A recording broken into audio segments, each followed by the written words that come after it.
নমস্কাৰ, আজি মই মহৎলোকৰ বাণী পাৰ্ট 2 লৈ আহিছোঁ। আপোনালোকে শেষলৈকে চাই থাকিব। সততাৰ সংজ্ঞা দিয়াতকৈ তাক চিনি পোৱাৰ কামটো বেছি সহজ, এই কথাষাৰ কৈছিল W.H. অডেনে। আমি দুখীয়া হ'ব পাৰোঁ, কিন্তু যাতে অসৎ নহওঁ তাৰ প্ৰতি লক্ষ্য ৰাখিব লাগে, এই কথাষাৰ কৈছিল মাও ছে তুং। স্বাধীনতা লাভ কৰাৰ অৰ্থ হ'ল আনক ভাল পোৱা। ক্ষমতা ভাল পোৱাৰ অৰ্থ হ'ল নিজকে ভাল পোৱা, এই কথাষাৰ কৈছিল উইলিয়াম হেজলিক।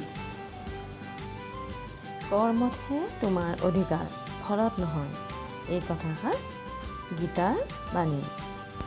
ব্যক্তিতকৈ এটা জাতি সদায় উচ্চ, এই কথাষাৰ আব্দুল কালামে কৈছিল। আত্ম উপলব্ধিয়েই শিক্ষাৰ লক্ষ্য, এই কথাষাৰ কৈছিল গুৰু নানকে। ভিডিঅ'টো চাই শেষ কৰাৰ বাবে বহুত বহুত ধন্যবাদ।